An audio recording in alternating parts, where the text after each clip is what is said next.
കുഞ്ഞിന് മീനും മുട്ടയൊക്കെ എപ്പോ കൊടുത്തു തുടങ്ങാം? മിക്ക പീഡിയാട്രീഷ്യൻസിന്റെ അടുത്തും പേരൻസ് ചോദിക്കുന്ന ഒരു ഡൗട്ടാണ്. ശരിയായ സമയം അറിയാത്തത് കൊണ്ട് തന്നെ പലരും ഇത് വൈകിപ്പിക്കാറുണ്ട്.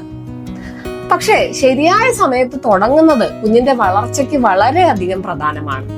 ആദ്യം തന്നെ മുട്ടയുടെ മഞ്ഞ നമുക്കൊരു 6-7 മാസം മുതൽ തന്നെ കൊടുത്തു തുടങ്ങാം.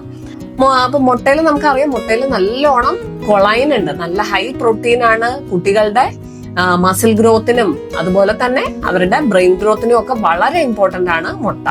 ഇനി മീന് ഒരു 7 മാസം മുതൽ തന്നെ കൊടുക്കാം. മീന് കൊടുക്കുമ്പോൾ അധികം കെമിക്കൽസ് ഒന്നും ഇല്ലാത്ത മീനുകളാണെന്നുള്ളത് ശ്രദ്ധിക്കുക. നല്ലോണം വേവിച്ച് കൊടുക്കുക, മുള്ളൊന്നും ഇല്ലാതിരിക്കാൻ ശ്രദ്ധിക്കുക. മീനില് നല്ലോണം DHA ഉണ്ട്. DHA എന്നുള്ളത് കുഞ്ഞുങ്ങളുടെ ബ്രെയിൻ ഡെവലപ്മെന്റിന് വളരെ ഇമ്പോർട്ടന്റ് ആയിട്ടുള്ള കാര്യമാണ്.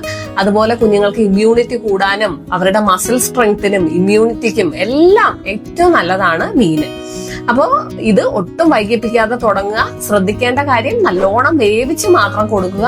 പുതുതായിട്ടൊരു ഫുഡ് ഇൻട്രൊഡ്യൂസ് ചെയ്യുമ്പോൾ എല്ലാം കൂടെ ഒരുമിച്ച് കൊടുക്കാതെ അത് ഓരോന്നോരോന്നായിട്ട് കൊടുക്കാൻ ശ്രദ്ധിക്കുക. അപ്പൊ ഈ ഹെൽത്ത് ടിപ്പ് എല്ലാ മാതാപിതാക്കൾക്കും ഷെയർ ചെയ്യുക.